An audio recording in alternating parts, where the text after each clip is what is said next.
So the reason that I've created this channel is to help others which have decided to go for surgery abroad from the UK to other countries to have bariatric surgery completed.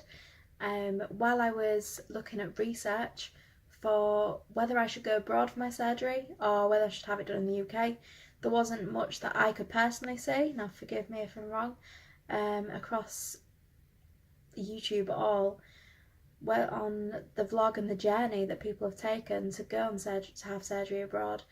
So that's the reason why I've created this channel. So the surgery that I'm having is called vertical sleeve gastrectomy surgery, and that's where between 80 and 85% of your stomach is taken away, leaving a small pouch, also known as a sleeve. Now, this is to reduce the intake of calories, the intake of food that you're taking into your body to lose weight, I suppose. There is a journey that you take along the way. In the NHS, it is quite a lengthy process, and there is a lot of guidelines that you have to follow in order to even be referred to the bariatric services in the first place. Now, I did go to my GP and they did refer me to the bariatric services. However, this did take a long time. This took around probably 6 months to even have my doctor refer me. At the time, my BMI was over 50. I think it was 51 initially, or it was 50 initially, and it went up to 51. And it took a lot of nagging to get him to bring me across to the bariatric services. So in the end he did. However, in that time when he finally said, yes, I'm going to refer you, I decided to join groups on Facebook, of all places. Bariatric support groups, weight loss surgery support groups, sleeve gastrectomy support groups, even bypass, because I wasn't 100% sure at the time what surgery I wanted. I mean, I spoke to someone previously who'd had the bypass done and had brilliant results from it. She was just such an inspiration, but I wasn't 100% sure what was right for me, so I wanted to do a lot more research. So during my research, I looked hours and hours and hours on end online. I got a lot of people's experiences, and I finally decided that the sleeve surgery would be for me. And the reason that I chose a sleeve was because that I'm a nurse, and the bypass had, from what I could see, a few more complications than the sleeve. There was dumping syndrome, which occurred more, which you can feel very unwell if you have certain amount of carbs, sugar, etc. I'll go into that further at some point. And there was other, like the recovery from the surgery seemed a bit of a longer process. I decided this sleeve surgery would be more for me, especially as I do snack quite often, so it helped me to restrict that. So, well, why surgery? I decided to have surgery in the end because I have joined Slimming World maybe, honestly, 10 to 12 times, and in them 10 to 12 times I failed pretty much all of them. And what I usually do is I'll go for 1 to 3, 4 weeks, and I'll lose something like £7 the first week, I'll lose another £2 or £3 the next, and then I'll think, oh, I'm going to reward myself, and I'll have something like a takeaway, and I'll go in a downward spiral, and I'll gain everything that I'd lost back again, and then more, and I have no self-control with that. However, this only really started after 2014. Before that, I was still up and down with my diet. However, I did lose almost 6 stone with Slimming World. I think it's something like 5 stone 10 or something.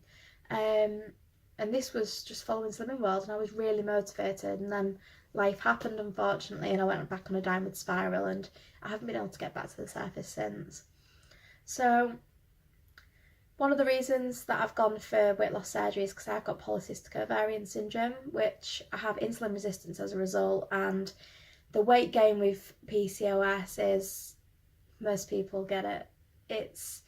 It is down to what you eat at the end of the day. However, having polycystic ovarian syndrome does not help at all. And insulin resistance means that I hypo often, which means my blood sugar falls low. So I'll snack, but I'll snack on really bad food choices. And I can't seem to rejig myself into thinking, hang on a minute, you can have this healthy option instead.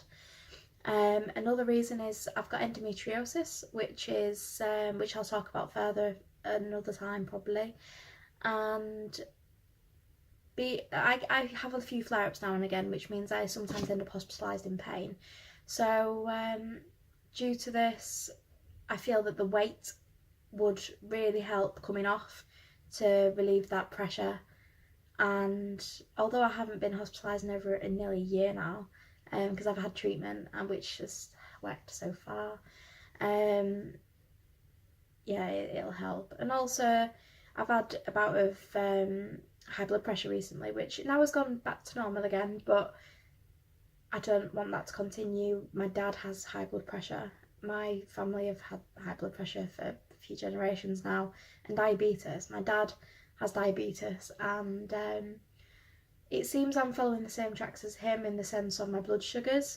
Even though mine I feel is due to my PCOS, I think that it is something I really need to be on top of so I don't develop type 2 diabetes, because it's not something anyone wants. It's just debilitating.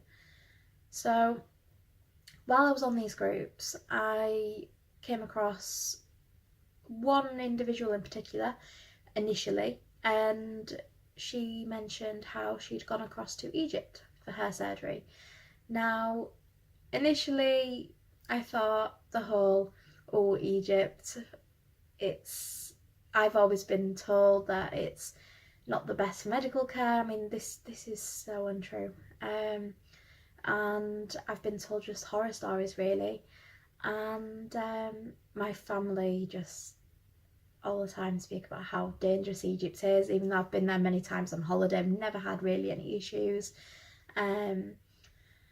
So I looked into it, and I also looked into other places, such as people having it done in Prague, people also having it done in other countries as well, Spain,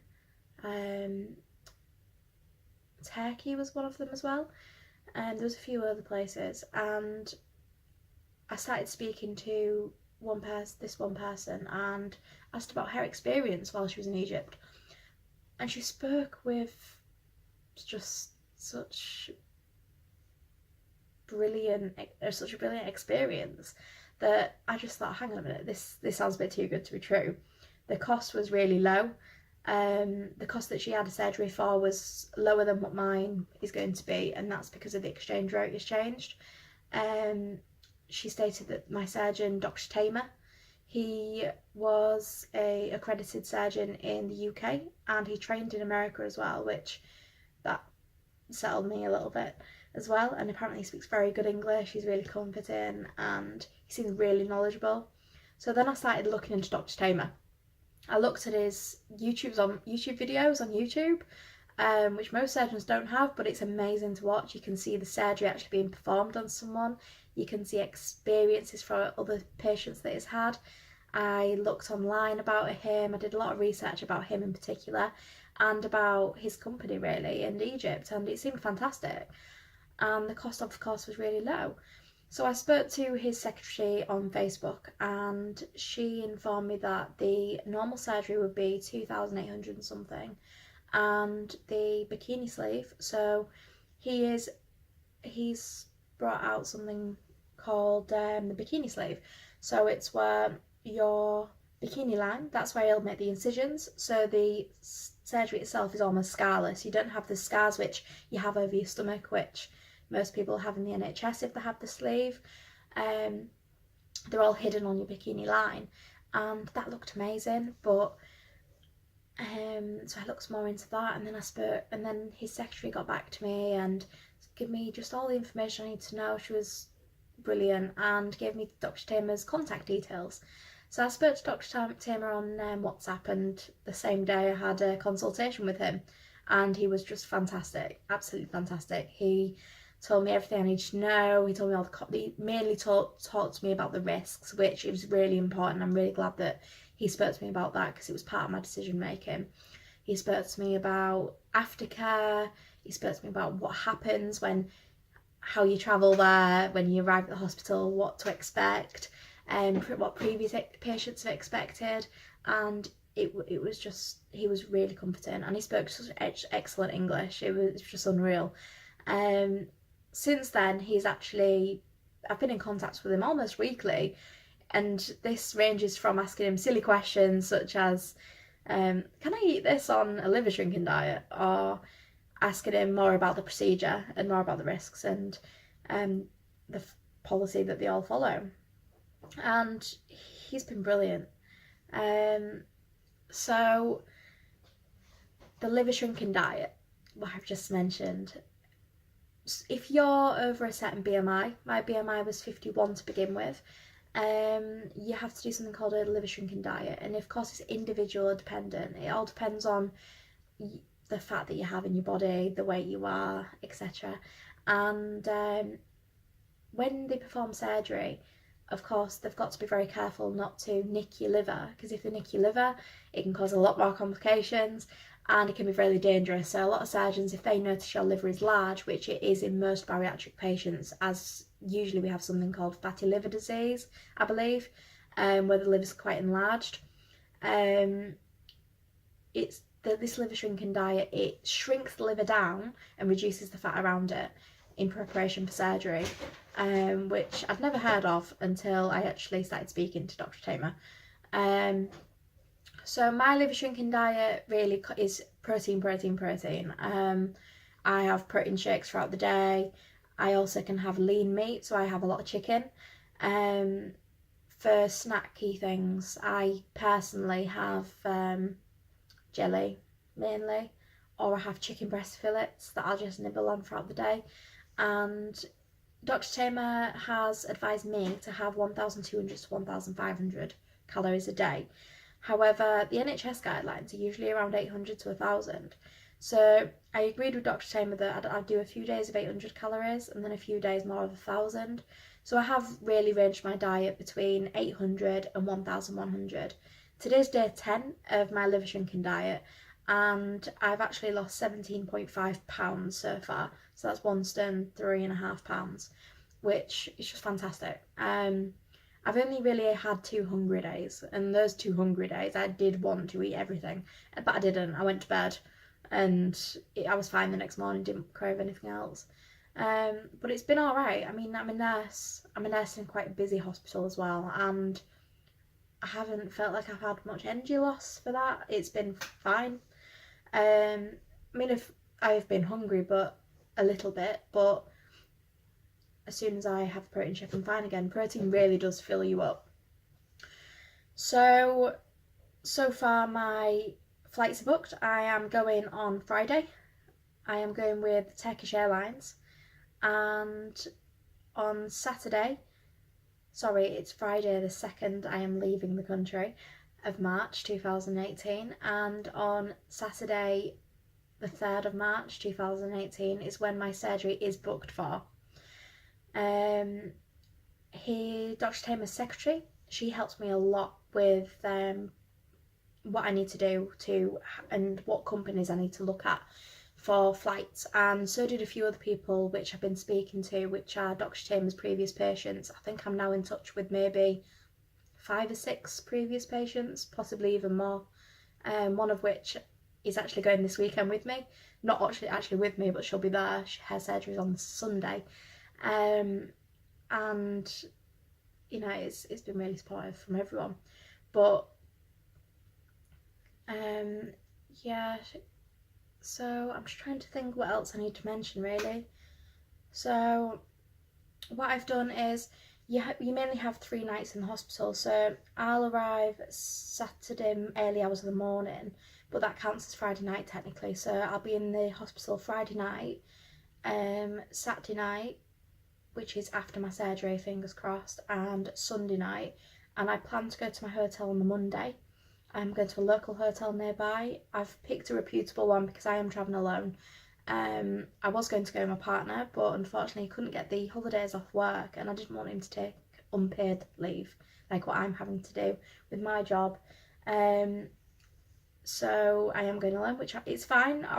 Most of his previous patients have gone alone, to be honest, and I've had a fantastic time. Dr Tamer's staff are just brilliant. Apparently the nurses, the doctors, they've all got brilliant feedback off his old patients, so I'm not too worried about that. I'm more worried about the travelling, as it is two connecting flights. There isn't a flight directly from the UK to Alexandria in Egypt, so I'm having to go from Egypt to another country and then to Alexandria, but it's only like an hour's plane journey or something from the other country, so it's not too bad.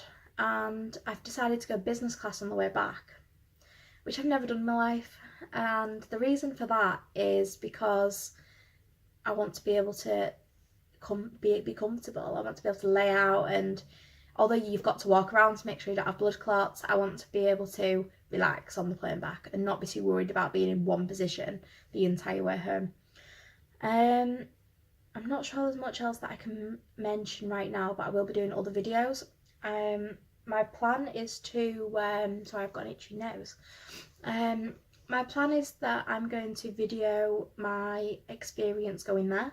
I'm going to video the plane journey, not obviously not all of it, but parts of it. I'm going to video, you know, arriving at the airport if I can, fingers crossed.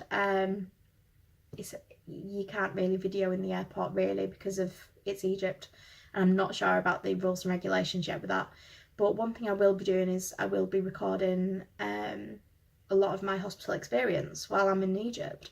I've already agreed with Dr Tamer that I can record, you know, going into the hospital, a lot of the care I'll be receiving, and of course there is little bits I probably will keep a little bit private. I'm not sure, it depends. He is going to video my surgery for me as well, as he does with most surgeries, actually, I think all.